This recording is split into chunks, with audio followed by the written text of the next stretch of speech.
Thank you everyone for making the time today to join us for today's webinar. My name is Natalie Taylor and I'm a content marketing writer here at Feedvisor. Q4 is a critical time for essentially all retailers and e-commerce businesses, but particularly for those selling on Amazon's marketplace. A significant number of sellers make a large portion of their annual revenue from holiday shopping events. According to Feedvisor data, nearly 3/4 of Amazon sellers make up to half of their total sales for the year on Black Friday, Cyber Monday, or Prime Day alone. Black Friday has repeatedly produced record sales for Amazon, and the event is no longer just a single day, but rather marks the start of a major 4-day selling period that ends on Cyber Monday, which is another record-breaking event for Amazon. So with Prime Day now behind us, the time is now to optimize your inventory management to prepare for the spike in shopper demand and to maximize your sales for the busiest and most significant selling period of the year. Today we'll be outlining actionable steps you can take to prepare your catalog for holiday sales, including how to determine which items you should order and which you should avoid reordering, strategies to reduce excess inventory and increase your sales velocity, implications of your IPI for storage privileges, and tools you can leverage to automate your inventory management. There will be a short poll at the end of the webinar and plenty of time for a Q&A. So if you have questions throughout the presentation, we encourage you to enter them into the space below and we'll try our best to get to all of them. I'm joined by Mark Dunn, Strategic Account Manager here at Feedvisor, whose focus is to help Amazon sellers leverage data to inform their business decisions using analytics and customized solutions to target their specific needs. We also have inventory management experts Liz Fickenshire and Sean Shanahan from Ecom Engine here with us today. Liz is the industry liaison at Ecom Engine, where she talks to merchants to better understand the seller's journey and offer them streamlined solutions for inventory management. And Sean is a customer success advisor at Ecom Engine, where he helps sellers maximize their Restock Pro accounts for more profitable inventory management. And on that note, Mark, I'll pass things over to you. Yeah, thanks, Natalie. So as Natalie mentioned, I work here at Feedvisor. I'm over in our Seattle office, and I'm a strategic account manager for our large enterprise sellers. Inventory management, I'd say, is one of the most important and critical processes when it comes to selling online. So knowing how to balance levels so you don't run out of stock or end up with excess inventory is a constant challenge. And not only are your sales impacted, but also your expenses too. Low stock can lead to a sales decrease. However, excess inventory can lead to many hidden expenses. Things such as obsolescence, nobody wants last year's Halloween costume, loan interests if you're borrowing to buy inventory, opportunity costs of not investing into faster moving products. But when it comes to Q4, the biggest hidden profit killer, I would say, is the FBA storage costs. And these are not just the monthly fees, but also long-term storage fees. During Q4, instead of the usual 69 cents per square foot, Amazon increases storage fees to $2.40, and that's around 4 times more. And of course, during Q4, you're probably going to have a lot more inventory at Amazon, so the impact of this cost is going to be felt further.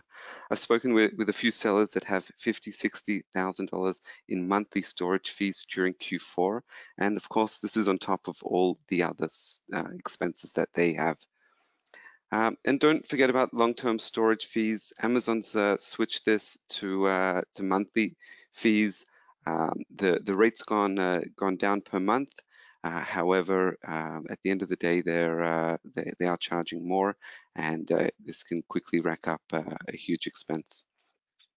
As a reminder, how do you calculate the storage fees?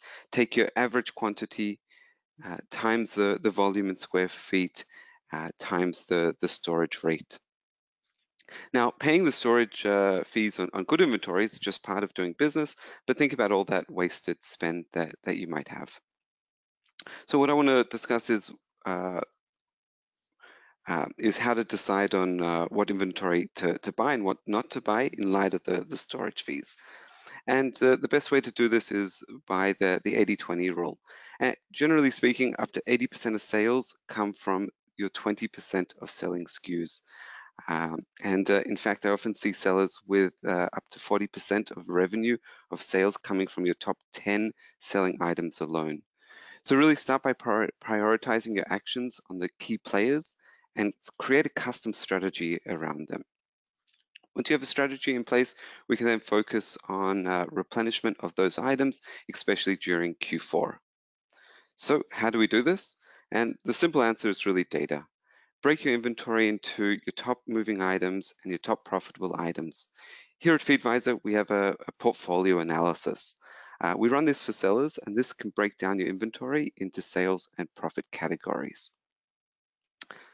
So here it is. Over here, we'll like to focus in on the top right quadrant. These are your high selling items, your high margin items. These are the items that are moving quickly and they make higher than average profit margins when they do sell. These items you want to remain in stock on. You want to really focus on those items, especially during Q4.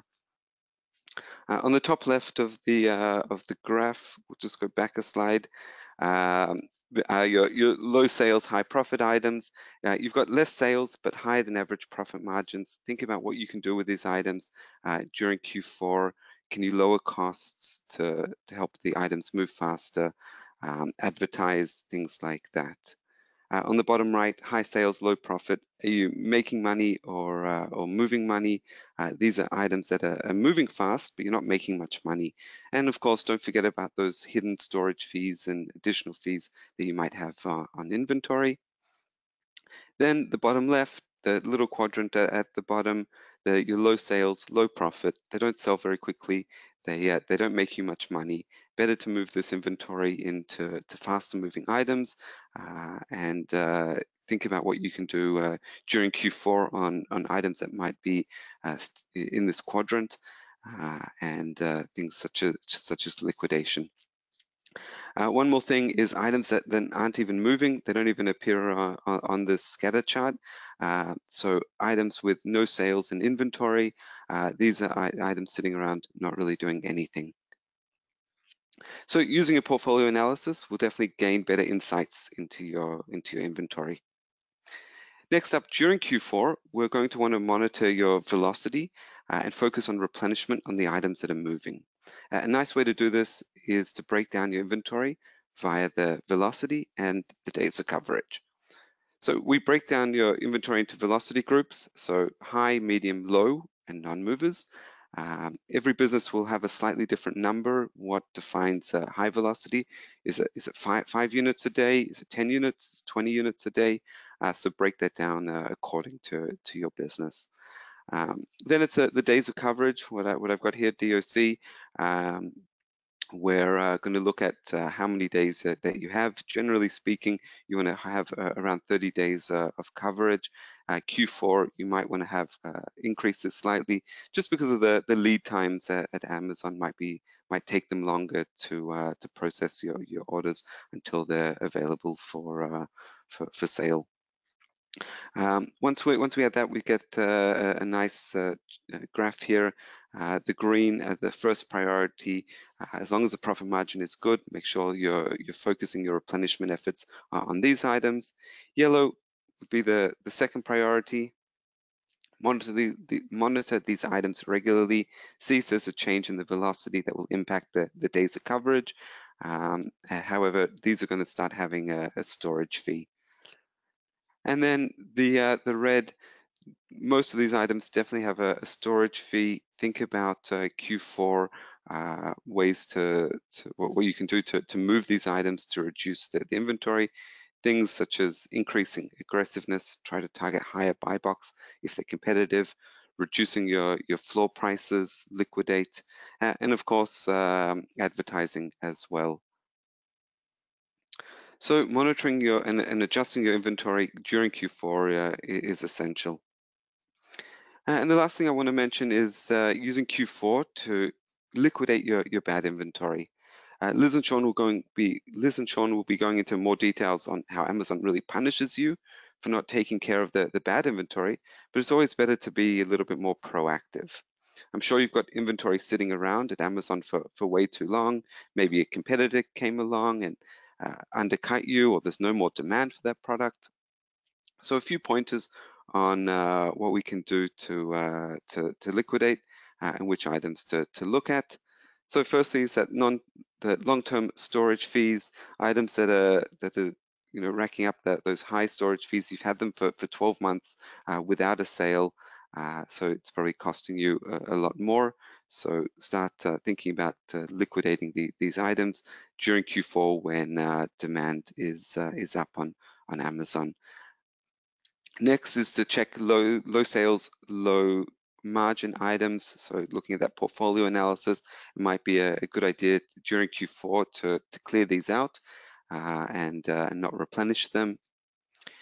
Then items with low or actually no velocity with high days of coverage, if they're not, especially if they're not seasonal, then using Q4 to get rid of them. And then finally, at the end of the season, don't forget to liquidate. If you've got any seasonal items, if you've got too much inventory, maybe you've got a Halloween item that just didn't sell as expected. At the end of October, even the last week of October, try to be proactive and start liquidating the items. When it comes to Christmas, then the last week of December, it's going to be a good time to start. Not the last week of December, the week before Christmas will be the right time to liquidate those items. The last thing you really want is the items to be sticking around in Q1, Q2. Not only that they're costing you money, but you're going to have to then deal with them at a later stage. And I'm not sure if you know about recalling items from Amazon, but it's not usually a good idea when it comes to that. So I've spoken about how to know your inventory via the portfolio analysis and how to replenish during Q4. And now I'm going to hand it over to Liz and Sean, who will go into more details on how Amazon grades you via the Inventory Performance Index. All right, thanks so much, Mark. Oh, great presentation. So, part of building a healthy inventory performance index and making sure that you're not penalized with storage limits is to practice smart inventory management year-round, and that's what we tell our sellers. Practice smart inventory management to avoid these inconvenient stockouts and other complications from interfering with your Q4 sales. In addition to loss of sales, your inventory management practices can result in certain restrictions to your storage allocation and can impact your overall seller health. This is because of the Inventory Performance Index, a metric that factors in a number of categories to gauge your overall performance as a seller. And I'll pass it over to you, Liz, to talk about what the IPI is. Thank you, Sean, and thanks, Mark. If Mark hasn't scared you all enough with the long-term storage fees and the storage fees in general, then I'm hoping to not scare you more. But so what is the Inventory Performance Index? Seller Central says it is a single metric to gauge your overall performance over time. And your IPI score is based on how well you drive sales by stocking popular products and efficiently managing on-hand inventory. Your IPI score combines the past 3 months of sales, inventory levels, and costs into a single rolling metric that's updated weekly. So that gives you some good opportunity to actively and proactively manage your IPI. And it's not exactly a punishment. There's logic behind the Inventory Performance Index beyond Amazon's own needs. You really do want your sales performance and your inventory management performance to be good. You want your items to move on time. You want to reduce stockouts, you want to reduce stranded inventory, all the stuff that we're going to go into. I did put a little graph on this slide. When you go into your Inventory Performance Index and look in Seller Central at your dashboard, you're shown to either be in the dark green, which is excellent, good, which is light green, fair, which is yellow, and poor, which is red. So that's what the Inventory Performance Index is. And let's take a look at what Amazon views as a good Inventory Performance Index and what needs work. So an IPI above 550 Amazon says that indicates that your business is excelling. And below 450 indicates that immediate action should be taken to improve the score. So taking the steps you need to do to improve your IPI score prior to Q4 will ensure that you have the maximum amount of storage and therefore the maximum amount of sales in Q4, because there are guidelines for this quarter's IPI and storage. Keep in mind that the IPI goal range might not always be the same every quarter. When this metric rolled out, it was at Boost 2018 in New Orleans, and Amazon representatives that were speaking about it said that the IPI goal range might change based on Amazon's available space at the FBA warehouses. So the reason this metric exists is both so Amazon can keep FBA warehouse shelves stocked with items that Amazon buyers want to buy during the holiday season, and they also want to make sure that as a seller, you're selling your items quickly enough and you're seeing profit. So that's the main point behind the inventory performance index. So it's not necessarily Amazon slapping your hand. It's working with you as a seller to try to get you to a point where your items are moving smoothly and they have space on the shelves at FBA for all the items that are coming in Q4. So over 550, awesome. Under 450, time for action. And then Amazon breaks down when you really ought to be worried. So Sean, why don't you take us through that? Sure thing. So the real time to be worried and the time that you will start seeing limitations on your storage is when you drop below that 350 score for your IPI. So sellers who maintain an IPI of 350 or greater will have unlimited storage for standard size, oversize, apparel, and footwear items. Once you dip below 350, that's when you could see possible limitations. So 6 weeks before the end of a quarter, and right now we're getting into that range for Q3, sellers with an IPI score of less than 350 will be notified of their potential storage limits. If their score is still less than 350 during the last full week of the quarter, the limits will apply for the next quarter. And then sellers without an IPI score will receive unlimited storage until enough data is collected to generate a score. So again, note the fact that we're edging in on 6 weeks until the end of Q3, which means there's definitely time to get your score up, but now is the time to check in, make sure it is above that 350 line, and take steps to keep it there. Or if you are under the 350 line, now's the time to really get your score up. So let's look at the categories that inform your IPI and what to do to address problems in those categories. Thanks, Sean. I'll pass it over to this. Well, and we just had a comment come in from Shar. Hey, Shar, that said that some sellers got emails today about storage limits. So if you got that email today, now is the time to start working on your IPI to get it to the point where it's above 350 so that you don't have those storage limits in Q4. Because then it's hard to, obviously it's hard to make sales, but it's going to be hard to keep your IPI up in Q4 too. So then you don't want that same storage limit or a different storage limit being carried over into Q1. It's a bad avalanche type problem that you don't want. So IPI criteria, it's all laid out in Seller Central. It's really easy to understand. The first one is you're supposed to reduce excess inventory to increase profitability. So Amazon's suggestion is that you track your inventory carefully, mind your total estimated storage costs. You don't want excess inventory, and Amazon doesn't want unmoving inventory to take up space on warehouse shelves like we talked about before, especially not during Q4. So sell-through rate, increase your sell-through to balance your inventory weeks of cover, track the ratios between units sold and your storage limits average to identify opportunities for greater traffic and conversion. Mark talked about that. For sell-through rate, that's something that you should, sorry about that. If your ASINs aren't selling fast enough, what can you do to make them move faster? So I think that Mark talked about thinking about pricing, think about promotions, think about what you can do to balance your inventory weeks of cover.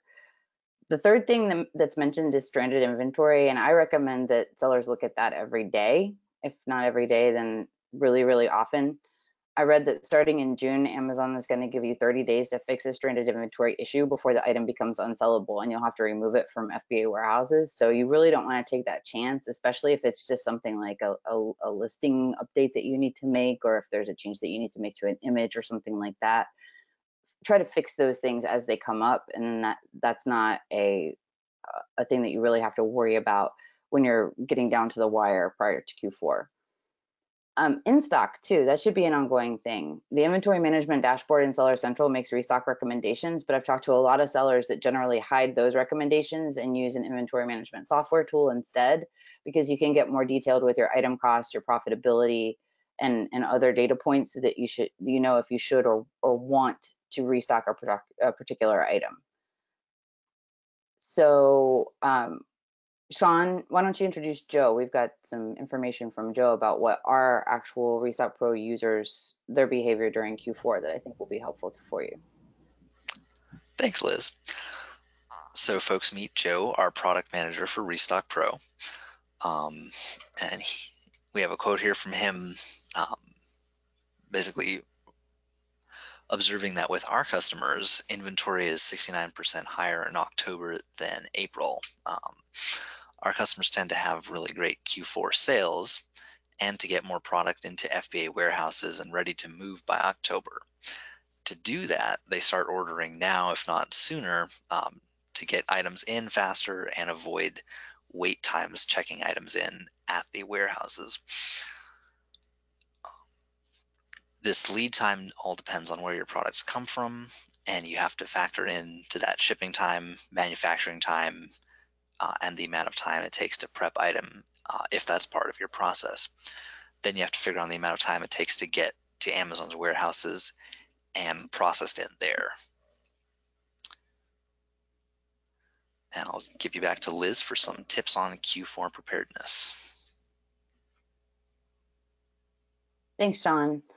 So remember that Amazon's not out to get you with the Inventory Performance Index. It does really exist so that your sales can stay consistent or better, and that there's enough space in FBA warehouses for all the items that Amazon shoppers want to buy. And remember that Amazon is a customer-centric company. So they're thinking about all of the people that are flocking to Amazon, the Amazon marketplace, to shop for those 4 important days during the holiday, for most of Q4, for the people who shop early. If you're one of those people that shop early, we've got somebody here at Ecom Engine that I think finished Christmas shopping in June or earlier. I admire that. I'm not like that.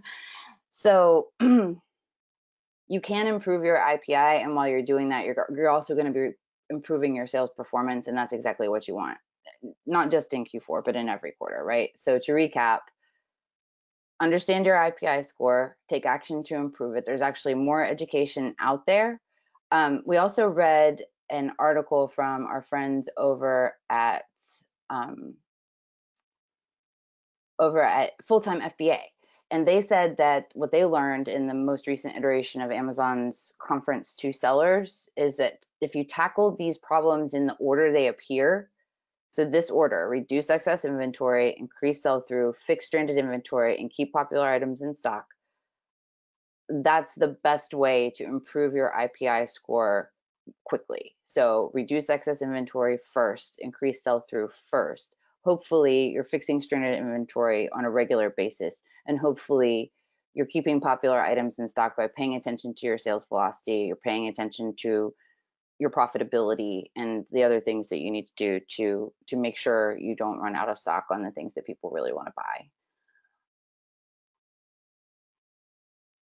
So when the IPI rolled out, we realized that Restock Pro helps you with 2 out of the 3 IPI buckets. If we can flip over. So Restock Pro can help you reduce excess inventory, increase sell-through, and keep popular items in stock. And that was pretty cool for us to realize that we could help you with this new metric that Amazon introduced. It's not so new anymore, and you guys have been working on it for a really long time. But now that Q4 is approaching, it's kind of a big deal. So Sean's going to walk through the screenshot with you, but I do recommend, in addition to understanding your IPI score and taking action to improve it, approach your inventory management with logic. Don't just blindly follow what's in Seller Central or necessarily follow without thinking what's in an inventory management tool that you might be using. You have to really think about your inventory, think about your items, and think about what makes the most sense for you as a seller and what makes the most sense in Q4.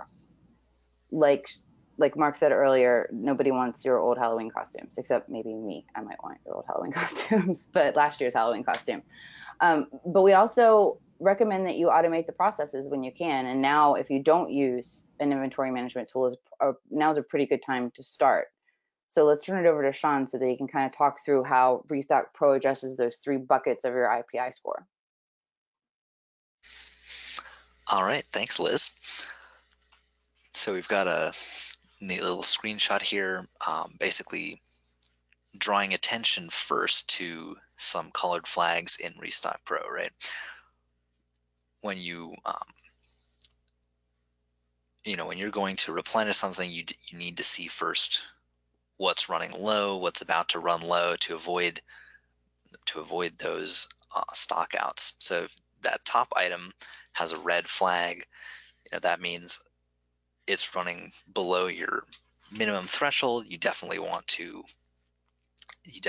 restock it based on that criteria. Some of the items below it aren't flagged. Those are just kind of things you might be keeping an eye on, even though they aren't being recommended to restock just yet. Now, like Liz was saying, you want to approach your replenishment decisions with logic and have a good source of information to make those decisions. So looking over towards the middle, you've got other buckets. You can see your sales numbers in a variety of different historical periods to see how fast the item is moving.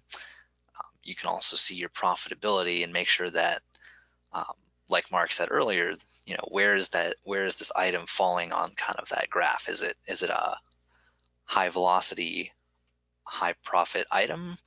Is it, or on the other end of the scale, is it one of those low velocity, low profit items that may be something you want to get rid of? So we've got a lot of other data points in here as well. You can see how much you have at Amazon, right? The quantity on hand there, how much you've got inbound, and if you're starting to send in a bunch of shipments now to stock up for Q4, you'll probably, if you are a user of Restock Pro already, you'll definitely see that inbound number jump up on items that are in Restock Pro. And then you awesome. can. I love when a plan comes together, don't you? That is a great quote to put in. So we are offering to attendees and people who registered for this webinar, we're offering a free demo and a 30-day free trial, which is a little bit longer than our standard free trial. And that can be obtained just by emailing me or going to our demo page on our website. But my email address is on the last page. And I'm excited to find out if there are questions. Yes, all right. Well, thank you, Mark, Liz, and Sean. We really appreciate you taking the time to share your expertise. And now, as you all know in the audience, no 2 products in your catalog will have the same exact supply and demand pattern. So you're going to want to be sure to avoid treating all of your SKUs the same. Here at Feedvisor, we leverage a combination of artificial intelligence and human expertise to optimize every aspect of your Amazon store. And to help you price competitively across your entire Amazon catalog, we're very excited to have recently launched our new ProductSphere pricing technology. It's the first and only AI-based dynamic pricing technology that provides real-time pricing based on a 360-degree view of each product's unique competitive landscape. So through AI-powered technology and machine learning algorithms, ProductSphere pricing maps the relevant competition by identifying competing, complementary, and substitute products on a SKU-specific level. So technology pinpoints who you're competing against in search, effectively prices your products against those other items in real time, and tracks the influence of those price changes on demand. Establishing a dynamic pricing strategy and utilizing pricing technology can help you outpace your competitors and move through slow-moving or stagnant inventory. If you'd like to learn more about our new products through pricing or any of the other ongoing initiatives we have here at Feedvisor, please connect with us. Now let's get into the Q&A, but before that, you should see a brief poll appear on your screen right now.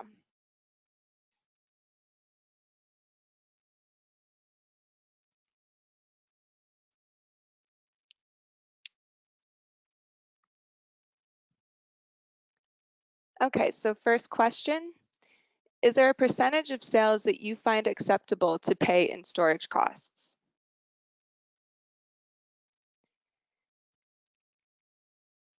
Mark, Liz, or Sean, anyone is welcome. I'm going to throw that one to Mark.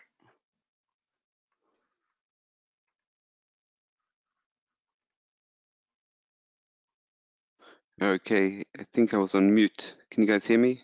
We can. Great. So look, I wouldn't say necessarily a percentage per se, but really looking at the items that are moving. Items that are moving, then the storage fees are definitely a cost of doing business. In fact, Amazon even offers discounts. So your top moving items, instead of paying the 69 cents, it's around 17 cents for those top items. So as long as items are moving, I'd say that it's okay paying the storage fees. And again, taking a look at that days of coverage. Once you do have a lot of days of coverage or excess inventory, then they're the ones to start reducing and focusing in on. Okay, thanks, Mark. Next question, any suggestions to reduce excess inventory? I sell products with an expiration date and there are a couple particular products that I just can't get to move. I've tried ads and such. I got an email about Amazon's new outlet store. I'm thinking about giving that a shot. Any ideas?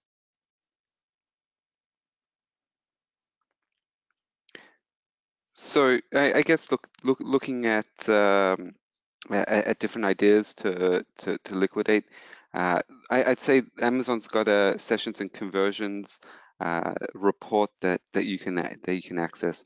What that will do is it will take a look at how many people are coming to your listing, and from that you can decide what to do. So you mentioned expiry, so that's definitely something that you'll need to tackle earlier rather than later.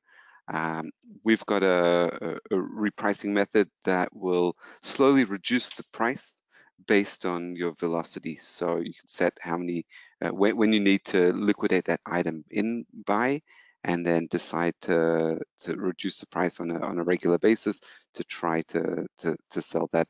But again, if no one's coming to the listing because there's no sessions, then it doesn't matter how low the price is. If people aren't seeing it, it's not going to do much. So that's when advertising comes into play, and you might want to devise an advertising strategy to try to move those items via more exposure. And that's another method. And again, then it comes down to monitoring in the future, monitoring your inventory so it doesn't keep happening. Thanks, Mark. Our next question is focused on your IPI. And so with that, we're just going to launch another quick poll on your screens. Liz and Sean, I'll direct this question to you. Is it easier to keep your IPI up during Q4? Well, it depends. Usually, yeah, absolutely, because there's more demand. So there are more shoppers on the Amazon Marketplace in general. So there's more opportunity as long as you're making sure you don't have too much inventory, making sure you're fixing stranded inventory, making sure you're staying in stock, making sure that you're not keeping shelves on for too much time. You know, your velocity is good. As long as you're practicing smart inventory management throughout the quarter, then it's likely that your IPI score is going to improve even more. Great. And yeah, by the results of the poll, it looks like a majority has their IPI between 450 and 550, though there is a good chunk that is less than that. So Liz and Sean, I have another question for you. My IPI is really low. Can I fix it before it's too late for Q4? Absolutely. Like Sean just said, if you got an email today about your potential storage limits, that means that you have until the last full week of Q3 to bring up your IPI. So by focusing on the things that Mark went over, I think that he gave some. I actually texted Sean and said this dovetails so nicely because all the things that Mark was suggesting will actually help you improve your IPI. So as long as you're paying close attention, reducing any excess inventory you have, increasing sell through on the items you have, fix all your stranded inventory. There's no reason that should be a bad mark on your IPI, and keep your popular items in stock. You should be able to bring it up to an acceptable level, 350 or above, in the next couple of weeks. Thanks, Liz. We have one more question. If Amazon is rating your inventory levels on products that have no stock, what do you do with seasonal items that you don't want to get rid of the listing, but you won't stock for a few months? Mark, let's try to tag team that one. I would say that probably if it's a seasonal item, I don't know that you're actually going to get dinged if it's not in stock. I don't know, Mark, would you suggest that they mark those seasonal listings as inactive during the time that they're not going to be active, or would you suggest that they try to sell through that stock and then try to restock it at the season that it's appropriate? What would you recommend? So I definitely say to make sure that you're selling through the inventory. If it's going to be a few months, then you might want to keep that inventory around. If it's going to be more than 6 months, and that's something to really pay attention to, because if you do decide to recall inventory, then just deciding or to monitoring when you can resend that inventory back. When it comes, let's say, to Halloween items, and you want to, at the end of the season, they're not really going to sell as many costumes, so start recalling early. However, if you do have items that might, start becoming popular again come Q2, then you might want to have them stick around. Awesome. And in terms of the listing itself, keep an eye on it, but if it's not contributing, and you should be able to tell if it's contributing to your IPI, but you can mark the listing inactive if you want to, but I don't necessarily know that you need to do that. Okay, well, thank you. And it's about all the time we have for today. Thank you, Mark, Liz, and Sean, for your expertise. And thank you to everyone listening in. I hope you took away some valuable insights and strategies that you can implement as you prep your Amazon business for Q4. For Thank you, anyone whose Natalie. questions we did not have a chance to get to today, we'll be sure to follow up and get in touch with you. And we'll also be sending out a link to the webinar recording later this afternoon. So with that, please feel free to reach out, and if you're interested in learning more after the presentation. Thank you and enjoy the rest of your day.